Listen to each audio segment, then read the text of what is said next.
rirema isi, rirema ibiriho byose.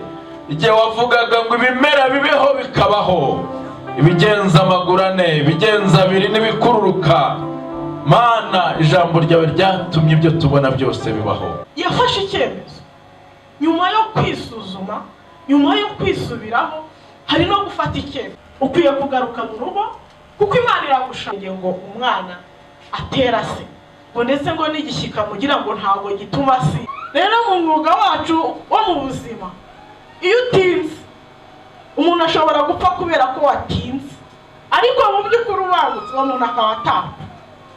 Iyo wibagiwe umuntu ashobora gupfa kubera ko wibagiwe, ariko mu by'ukuri uramutse utibagiwe umuntu akaba yabaho. Iyo wibeshye umuntu yapfa kubera ko wibeshye, ariko utibeshye uwo muntu ukaba. Yesu nashimwe. Amazina nitwa Rosine Mukeshimana. Dufite umwana umwe w'umukobwa. Uyu munsi rero Imana yabyemeye ko duterana namwe, none icyubahiro kibi cy'Imana. Umutwe w'amagambo tugiye kwiga uboneka muri Luka 15 umurongo wa 20. Niho umutwe w'amagambo tugiye kwiga uri. Ni Luka ibice 15 umurongo wa 20. Haranditse ngo arahaguruka ajya kwa se. Hari akadomo. Bone umutwe w'amagambo tugiye kwiga. Iri ni isomo ry'ikimenya bose. Ni umugani w'umwana w'ikiraro. Haranditse ngo uhere ku murongo wa 11 ngo kandi arababwira ati hariho umuntu wari ufite abahungu babiri. Umuhererezi abwira se ati data umugabane w'ibintu nkwiriye. Nuko agabanya amatungo ye. Iminsi mike ishize umuhererezi ateranya ibintu bye byose, aragenda ajya mu gihugu cya kure, yayisha ibintu bye ubugoryi bwe. Ku murongo wa 14 abimaze byose inzara nyinshi itera muri icyo gihugu, atangira gukena. Natangiye kuvuga ngo iri ni isomo ry'ikimenya bose, nuko ngo umuntu wese azi umugani w'umwana w'ikiraro. Mu bigaragara biragaragara ko uyu mubyeyi ari umutunzi, ndetse bakavuga n'umubare w'abana yari afite, ndetse bakagaragaza n'ukuntu yatanze imigabane ushingiye ku mwana w'umuhererezi wari umwatse umugabane. Rero igitekerezo kiravuga ngo umuhererezi yaragiye ngo umugabane we cyangwa se umutungo se yamuhaye ngo abyayisha ubugoryi bwe, ko Bibiliya ivuga. Rero turaza kugera aho uyu mwana yaje kwisuzuma akimenyaho ubugoryi, kuko Bibiliya ivuga ko ngo yabyayishije ubugoryi bwe. Nuko ngo umwana yavuye mu rugo aragenda ajyana umugabane we, kandi noneho bakatubwira ko yagiye kuwaya akawayisha ubugoryi bwe. Nyuma yaho arakena. Ku murongo wa 15 aragenda ahakwa ku muntu wo muri icyo gihugu, amwohereza mu gikingi cyo kuragira ingurube. Yifuzaga guhazwa n'ibyo ingurube zaryaga, ariko ntihagire ubimuha. Ngaho namwe nimutekereze umwana w'umukire, umwana wagiye wikwije, ageze mu gihugu cya kure, amaze kwaya ibyo afite byose, asigara yifuza no mbese ajya kuba umushumba se, cyangwa se ajya guhakwa, ajya muri ako kazi kuragira ingurube. Noneho ngo yifuzaga guhazwa n'iby'ingurube zarya, ariko nabyo ntihagire ubimuha. Tugeze rero ku murongo wa 17 ngo nuko yisubiyemo aribwira ati, we yaricaye yitekerezaho yisubiramo. Nitwumva neza ibyo uyu mwana uraza kwikarasa nawe ubwawe n'umutima wawe, wumva igice uherereyemo. Ese ujya wicara ukisubiramo? Kuko uru ni urugero rwiza rw'uko umwana we w'ikirara ngo yaricaye yisubiramo, atangira kwisuzuma. Ijambo ry'Imana yavuga ngo uyu munsi wisuzumye ntabwo wagirwaho n'urubanza. mbese ujya wicara muri wowe ukisubiramo ugasubira mu byo wakoze? Ni ikibazo ndimo nibaza, nawe ukibaze, kuko uyu mwana w'ikirara we yaduhaye urugero rwiza ngo yaricaye yisubiramo aribwira ati abagaragu ba data ni benshi kandi bahazwa n'imitima bakayisigaza, naho ngewe inzara insinze hano. Kimwe cyo hari ukuntu yenda abantu bashobora guhaga kubera yuko ari bakeya, ariko nuvuga ngo yaricaye atekereza iby'iwabo, asanga uretse no kuba abagaragu kimwe cyo ni benshi, sibyo? Burya hari ukuntu abantu badashobora guhaga kubera ko ari benshi, ariko we aravuga ati kwa data bafite abagaragu benshi, abo bagaragu bararye mu gihe we yabuze cyane ndetse bagahaga. Burya hari ukuntu umuntu ashobora kurya bya bindi bita kwica isari, gusamura se, ntahaga ariko yari, ariko noneho ni benshi byongeye ni abagaragu bararya bagahaga ndetse bagasigaza. None agasoza ngo none ngewe inzara insinze ku nzira. Turimo dusoma ahangaha,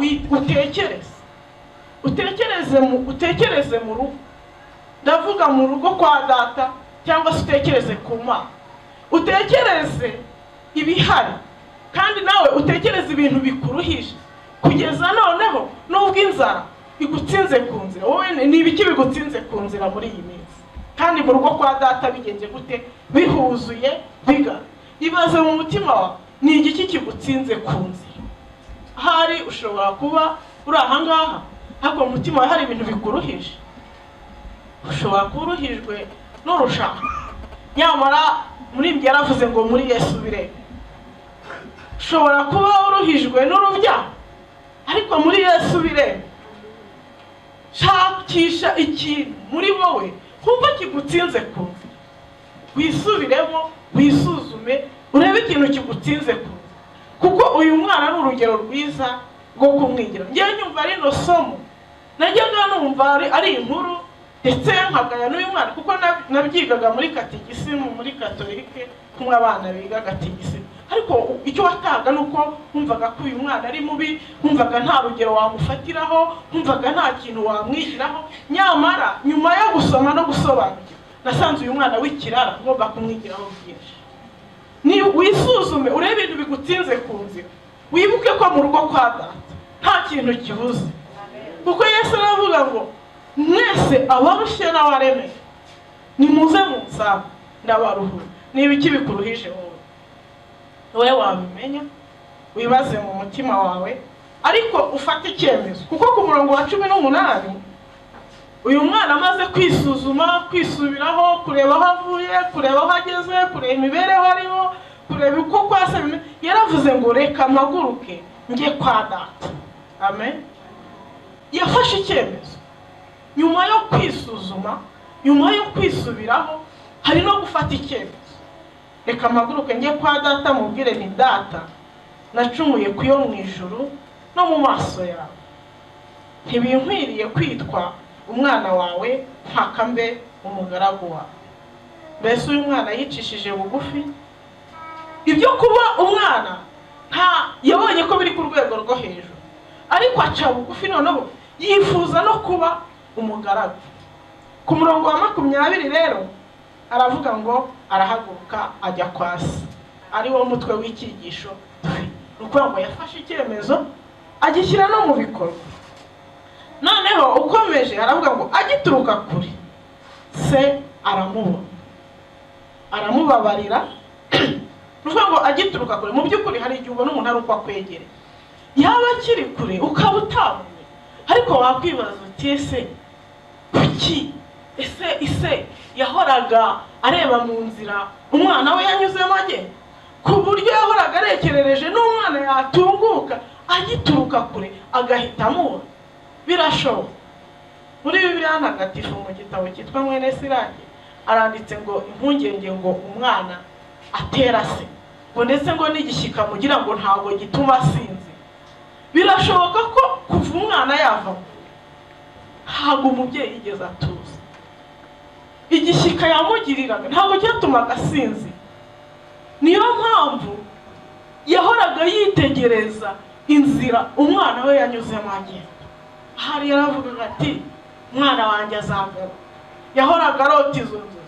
Niyo mpamvu bavuga ngo agituruka kure, ni ukuvuga ngo amaso y'umubyeyi yahoraga areba hehe? Mu nzira umwana yanyuzemo agenda, ngo aramubona ahita anamubabarira. Ukurikije uko amagambo avuga, ni ukuvuga ngo niba yari umwana w'umukire, mu by'ukuri twebwe ngiye nkora mu bintu by'ubuzima, iyo turimo twigisha indyo yuzuye tuvuga ko umuntu agomba kurya ibyubaka umubiri, ibirinda indwara n'ibitera imbaraga. Ni ukuvuga ngo umuntu wariye ibyo byo kurya aba yubakitse, isura ye n'igihagararo cyangwa se n'imbaduko agira bigaragaza ko koko yuzuye. Rero nimurebe uyu mwana wari waramenyereye kurya neza, wari waramenyereye kuba ahantu heza, wagiye wambaye neza, akaza kugera muri buriya buzima. Ese ubwo yasura n'igihagararo yajyanye yari akibifite? Reka dusipoze ko umuntu wambaye neza, n'urugero ntanze, reka tuvuge ko yenda ari umuntu wambaye ikositimu, sibyo? Dusipoze ko ikositimu itajya iva kuri mode, kandi koko umuntu yambaye aba yaberewe. Ariko ntabwo mvuze ngo utayambaye ntabwo aba yaberewe, ni urugero ndi gutanga, sibyo? Noneho uyu mwana yagiye yikwije, yagiye yambaye neza, yagiye yambaye ikositimu, yagiye asa neza, yagiye apakinze buri kimwe cyose. Mu kugaruka murumva yaragarutse yambaye gute? Yagarutse yambaye ubushwambaga. Ubushwambagara ntabwo ari imvugo nyandagazi nkoresheje, na Bibiliya ibivugaho. Mu ndirimbo za Salomo umugeni aravuga ngo mwa abakobwa ngo ntutangazwe nuko nirabura, ngo hari igihe muzamenya uwo ndi we. Maze kwiyambura ubushwambaga ni imvugo Bibiliya ikoresha, bigaragara mu by'ukuri imyambaro ishobora guhinduka ubushwambaga. Niba rero yaragiye akagera kuri urwo rwego, tugere ko yagarutse yambaye ubushwambaga. Niba yaragiye ari umuntu ubyibushye, ubwo yagarutse ari amagufa nyine yarananutse. Niba yaragiye asa neza akaraba, ubwo yagarutse nyine afite umwana. Nawe ushushanya iyo sura y'uwo mwana, wibuke wumve ukuntu yaje ameze n'ukuntu yagiye. Kubera ko mu by'ukuri kuva yari umwana w'umukire, yari umwana w'umutware. Biragaragara, birazwi ko umuntu w'umukire yatambutse, abantu bose barabiromarika. Umwana w'umukire yatambutse, bose barabiromarika. Ni ukuvuga ngo umwana w'umukire yahise, umwana w'umutware yahise, abantu bose barabimenya, bakamenya ko hahise umwana w'umukire, umwana w'umutware, umwana w'umuyobozi. Rero kino gitekerezo ntaho batubwira ko abantu bamumenye. Bigaragare ko isura ye yari yarahindanye ku buryo n'uwari umuzi atari kumwe. Ariko noneho ngo agituruka kure, se aramubona, aramubabara, arirukanka, aramuhora. Ngaho namwe nimukurure iyo sura, umuntu w'umutware, umuntu ufite abaja, umuntu ufite abagaragu, umuntu wambaye ibishura se, mbese nk'umwami. Nimundebere nawe umwami yirukanka munsi. Ibyo bintu hari aho mujya mubibonana? Mu by'ukuri abantu b'abayobozi bagira intambuko yabo, bagira ingendo nziza cyane, abatware bagira ingendo nziza cyane. Ntabwo tumenyereye kubona umuntu w'umutware, kubona umuntu w'umuyobozi agenda yiruka. Ngewe ubwanjye rimwe nakoraga kuri hopitali, hari mu masaa sita, numvaga naniwe ngiye kuruhuka, ariko hari uwo nari mpasize. Rero nari ngeze ku nzu y'abarwayi bo mu mutwe, baba bafite inzu yabo. Nari ndimo kugenda gakeya naniwe, kandi hari mu kigo, ariko nari nambaye taburiya y'umweru, nari nambaye ipantaro, ishati n'itaburiya y'umweru byererana rwose. Ngiye kumva ngenda kugera kuri iyo nzu, numva telefone irasona. Numva umuntu nari nsize kuri permanence arampamagaye ati aho ugeze hose garuka, hano habaye agisida, ibitaro byose byabaye mobilize kubera agisida yari ibaye, tuze tutabara.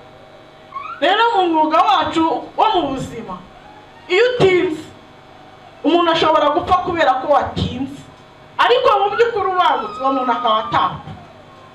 Iyo wibagiwe umuntu ashobora gupfa kubera ko wibagiwe, ariko mu by'ukuri uramutse utibagiwe uwo muntu akaba yabaho. Iyo wibeshe umuntu yapfa kubera ko wibeshye, ariko utibeshye uwo muntu ukaba wamuraga.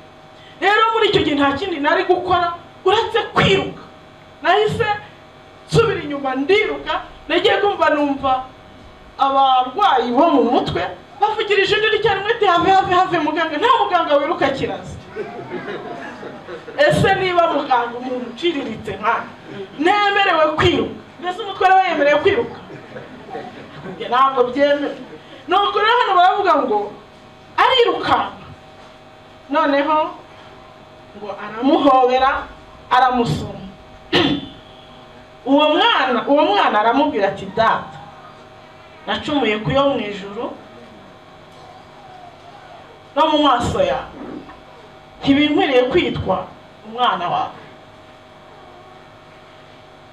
22. Ariko se abwira abagaragu be ati, aha hantu mumfashe kuhumva. Mu by'ukuri ariruka aramuhobera, arirukanse aramuhobera aramusoma. Umwana aterura ijambo aravuga ati da, nacumuye ku Mana no kuri we, ntabwo binkwiriye kwitwa umwana wawe. Ariko noneho ahita ngo ariko se abwira abagaragu. Mbese niba yagombaga gusubiza kubera iki? Twibaze impamvu. Kubera icyo umwana yamubwiye aho kugira ngo se amusubize, amubwire kugira amubwire ati narakubabariye, aho kugira ngo amubwire ikintu, ahubwo agahita abwira abagaragu. Impamvu ni iyi, yari yamaze kumubabarira. Twabisomye se? Nubwo ngo kumubabarira cyari igikorwa cyarangiye, ntiyari afite n'umwanya na mutoya wo kumusobanurira uburyo ki yamaze kumubabarira. Ahubwo we yarahindukiye ngo abwira abagaragu. Bivuga ngo isano afitanye n'umwana ntabwo ari amakosa yakoze cyangwa ntabwo ari imirimo myiza yakoze, ahubwo nuko umwana umubyeyi undi akabiki akaba umwana. Niyo mpamvu yahise askebuka, hari ibintu byahise bimwuzuramo, aravuga ngo ariko se abwira abagaragu, nimwihute muzane vuba umwenda uruta iyindi. Ntabwo bazanye umwenda usanzwe, wari umwenda uruta iyindi. Mumwambike n'impeta ku rutoki. Impeta ni kimwe mu bintu byubahwa, sibyo? N'umuco buryo uzivuga bitewe n'impeta iyo ariyo, bitewe n'urutoki yambayeho, buryo byose bifite icyo bivuze mu rukundo. Ntabwo naje kubigisha ubusobanuro bwayo, ariko hari aho yambara kavuga ati iyi ngiyi iragaragaza ko uyu muntu yigenga. Hari aho yambara bakavuga bati nguyu we yarafashwe bitewe n'urutoki uyambayeho. Hari aho yambara bakavuga bati uyu we yarashingiye, sibyo? Rero impeta mu rutoki kugira ngo bayimwabe cyari ikimenyetso gikomeye cy'uko abaye umwana mu rugo, cy'uko ari umuragwa, cy'uko yemerewe ibintu byose. Ahindutse umwana mu rugo mu by'ukuri, ise ataranabimubwira. Ngo muzane n'inkweto mu birenge, ngo muzane n'ikimasa kibyibushye mu kibage tukirya, kuko umwana wanjye yari yarapfuye none akaba azutse, yari yarazimiye none arabonetse. Nuko batangira kwishima. Utekereze urebe niba waravuye mu rugo, sibyo? Hari igihe nshobora kuba mpagaze aha ngaha, hari igihe ushobora kuba wicaye aho ngaho, ariko mu by'ukuri naravuye mu rugo. Ibyo ni ngewe wakwisuzuma nkabimenya, ibyo niwe wakwisuzuma ukabimenya, ukamenya yuko uri umwana wavuye mu rugo, ukamenya n'icyo gukora, kuko Imana yo iracyagukunda. Reka mvuge agatekerezo kamwe k'umukobwa wari warabaye icyomanzi. Yari umuhungu bavuga ikira, ariko yari umukobwa bakavuga icyomanzi. Yakoraga umwuga w'uburaya ndetse agapangisha. Nuko nyina yari amufite ari umukobwa umwe rudori, kandi ise yari yarapfuye. Akajya mu gace kamwe agapangisha, agakora ibizira, umwana aragenda arangirika neza. Nyina yari yaramuhannye, ntabwo atari yaragize, ariko byaranze. Noneho umubyeyi kwicara atafite umwana biramunanira. Bimaze kumunanira aravuga ati reka njye aho hantu mu gace njye gushaka umwana wawe, ntitaye ku byo akora, ntitaye ko yankojeje isoni, ntitaye ko yampaye amenyo y'abasetsi, ngiye gushaka umwana wawe. Akagenda tuvuge hano si Kimisagara, yaba ari Kimisagara, umukobwa akamubwira ati wahera warakwishe, mama wawe yageze muri iyi karitsiye ari kugushakisha. Icyo ataramenya ni inzu ubamo. Umwana agahita ahambira akambuka, ashyiraho ifoto y'uwo mukobwa, nyine iyo foto y'uwo mukobwa, arangije yandikaho aya magambo. Arandika aravuga ati mwana wanjye ndacyagukunda, uko wangiritse kose n'ibyo wakoze byose namaze kukubabarira. Garuka mu rugo, kubaho ntagufite ntabwo nkibishoboye. Mbese murumva igishyika uyu mubyeyi yari afite, amafata yashyira mu duce twose. Nagira ngo nkubwire, kuva wava mu rugo, nakunze gukoresha ijambo ngo ni wowe wabimenya ko wavuye mu rugo, uganire n'umutima wawe. Amakuru nshaka kuguha nuko niba umwana w'umuntu agira igishyika kimeze gutya, ntabwo kirusha Imana. Bireba ngo mbese umubyeyi yakwibagirwa umwana yonsa, ntabwo biba. Ariko biravuga ngo birashoboka. Ariko Imana ikavuga ngeweho ntabwo nzakwibagirwa. Nagira ngo ugiye kuva wava mu rugo, bya bindi ukora wihishe wiherereye, kandi mu by'ukuri uri umuntu w'Imana, niba ukaba wumva umutima ukwemeza ko wavuye mu rugo, nagira ngo ubwire ngo kubaho Imana itagufite mu by'ukuri byarayinaniye. Ukwiye kugaruka mu rugo kuko Imana iragushaka. Urugero twarubonye iby'umubyeyi ahise avuga, ibyo bakirije umwana, kuko umurongo twashoje avuga ngo nuko batangira gute, batangira kwishima. Batangira kwishima, mbese ikirori kiba kiratanga. Abaririmbyi bo babivuga neza, iyo bavuga Yesu yemeye kwitanga kugira ngo akubone. Icyo ni ikimenyetso cy'urukundo, cy'uko Imana rwose kubaho itagufite, kubaho itamfite, uko wangiritse kose, ibyo wakoze byose, cy'uko itabishobora, nuko yemeye gutanga umwana wawe w'ikinege. Abaririmbyi babivuga neza, baravuga ngo yasize mu ijuru, ngo bacuranga ngo indirimbo nziza z'agahozo, ngo aza muri isi y'imivumo, ngo kugira ngo bamucurangaho ngo imisumari, kandi ngo mu ijuru yasize igitaramo gishyushye ngo abamarayika barire. Ariko ngo aza muri iyi si bamucurangaho imisumari, ngo burya ninjye nawe yaziraga, ngo numwemerera arakubohora. Uyu munsi niwumva ijwi ry'Imana ntiwinangire umutima. Noneho reka dukomeze ku murongo wa 25. Ariko umwana w'imfura yari ari mu murimo, amaze kuza, ageze hafi y'urugo, yumva abacuranga n'ababyina. Ahamagara umugaragu amubaza ibyabaye ibyo ari byo. Aramubwira ati murumuna wawe yaje, none so yamubagiye ikimasa kibyibushye kuko wamubonye ari muzima. Uyu mwana wasigaye mu rugo ushobora kubyumva nk'uko nanjye nabyumvise nkiga bakinsomera, cyangwa se nkiga gatigisimu, ukumva ni umwana mwiza yasigaye mu rugo. Ushobora kuba yasigaye mu rugo nk'uko nanjye nasigaye, cyangwa nk'uko nawe wasigaye. Umwana wasigaye mu rugo ngo yaravuye mu mirimo. Reka dufate umurima yenda tuwugeranye n'urusengero. Birashoboka yuko uri muri linye nziza, uri mu murongo mwiza w'itorero, sibyo? Iby'itorero rigusaba urabikora.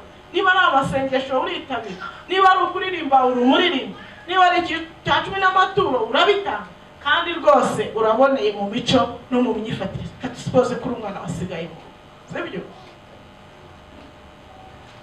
Noneho araza yumva igitara, yumva abantu bari gucuranga, ahamagara umugaragu ati ni ibiki byawe?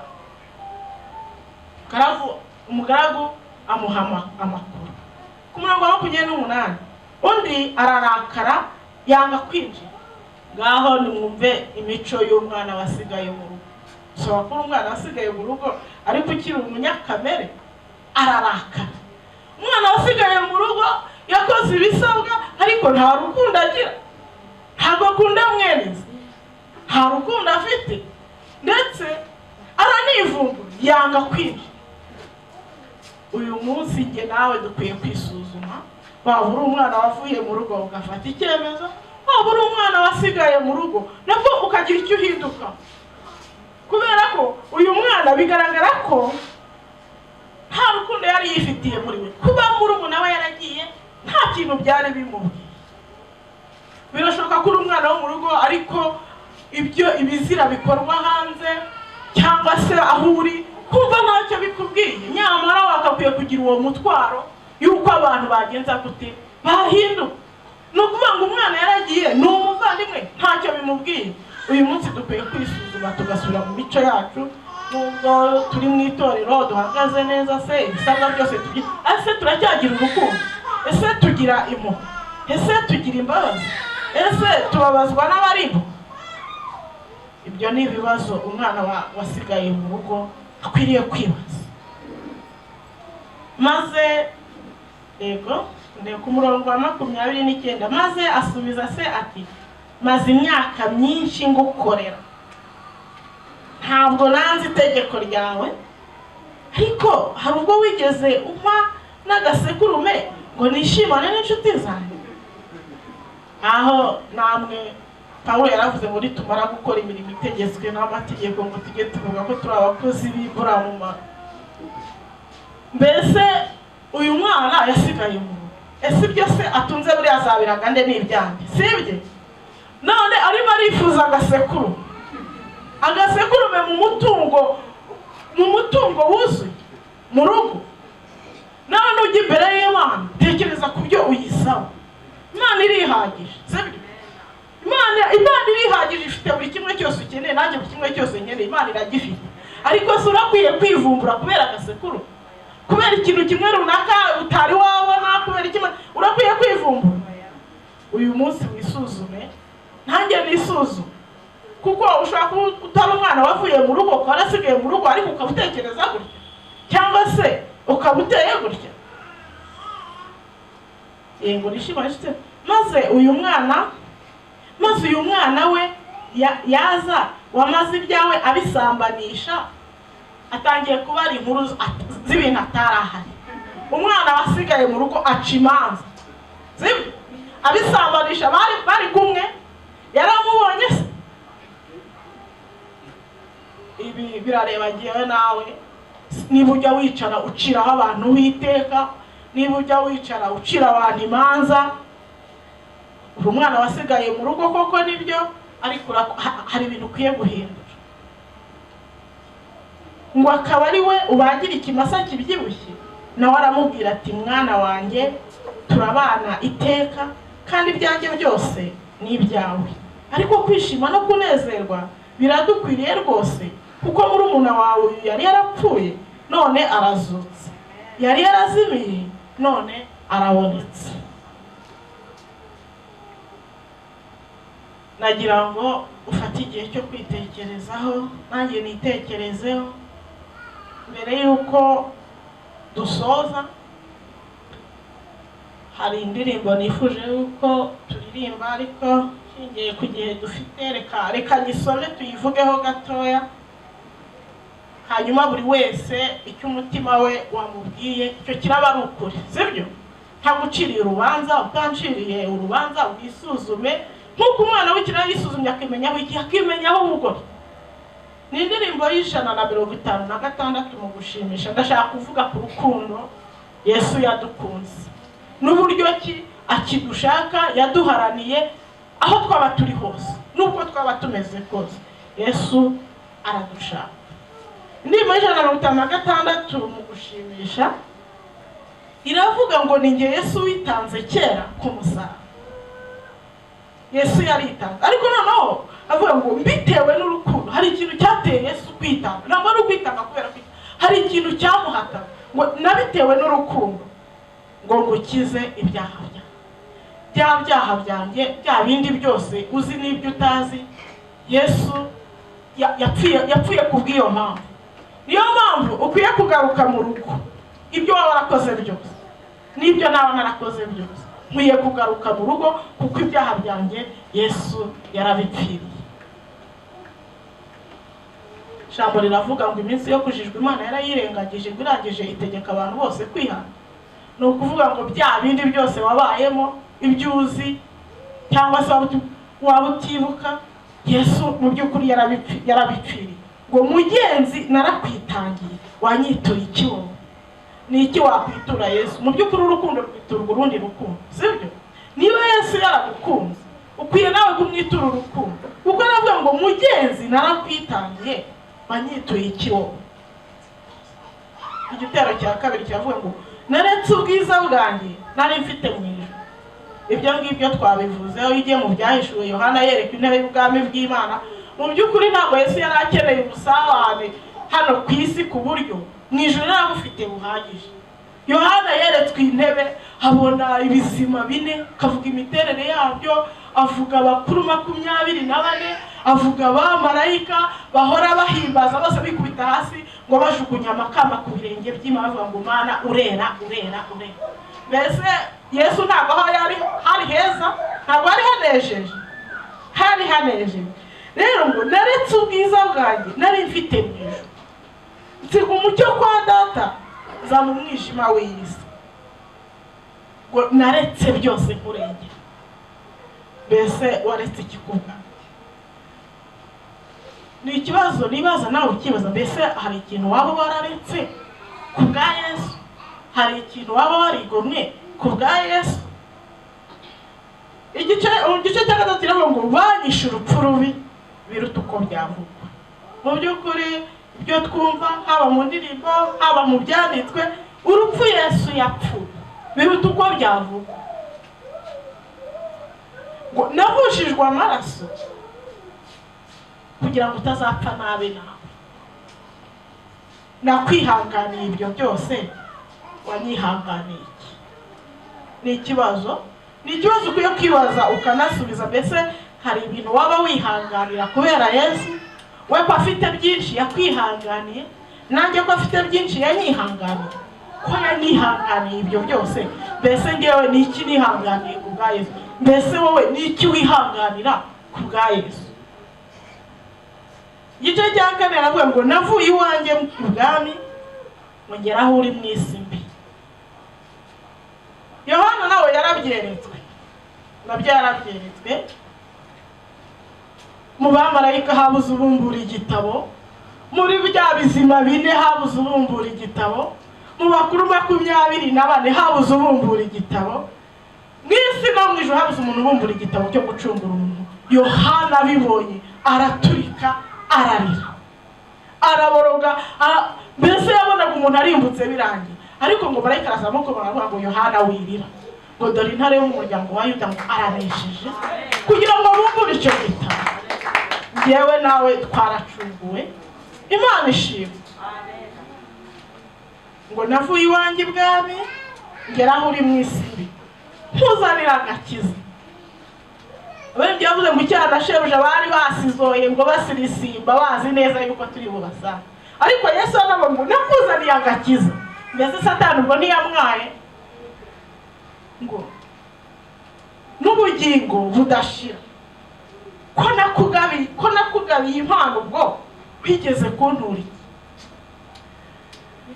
Mu Kinyarwanda abantu bahana inka bariturana, kandi burya no mu muco wacu n'ubusanzwe umuntu wakugiriye neza uramwitura. Ariko se mbese hari ikintu waba warituye Yesu? Kirahari? Ukwiye kugitekereza. Turashoje, ariko ijambo nasorezaho nuko Yesu abyiteguye kandi aranabishaka kuguhoberesha amaboko y'urukundo, kubera ko wabugarutse hehe mu rugo. Rero icyo ngusabira nanjye nisabira, nuko twakwisuzuma tukimenya aho ubugoryi, nuko twakwisuzuma tukimenya aho amafuti, nuko niba uri umwana uri mu rugo hari ibyo ukwiye guhindukaho. Nibyo mbasabira nanjye byisabira mu izina rya Yesu. Senga Imana. Data mwiza, tuje imbere yawe, tuje kwa kundi usanzwe tuzi, kwa kundi twimereye, kwa kundi twitereye. bidahwanye n'imico yawe, kuko twe dukunda kubaho twigenga, kamere yacu itandukanye n'ibyo wifuza. Ariko muri aka kanya twicishije bugufi, turiyiniye, turisuzuma, twimenyeho ubugore, twamenye ko twakoze ibitandukanye n'ibyo ushaka, twamenye ko imiterere yacu idahwanye n'uko ushaka. Ariko kuko tugarutse mu rugo, turakwingize kugira ngo duhindure ibyaremwe bishya, duhinduke bashya kujya tukunezeza, duhinduke bashya kujya tuguhimbaza. Tubisaba mu izina rya Yesu Kristo, amen.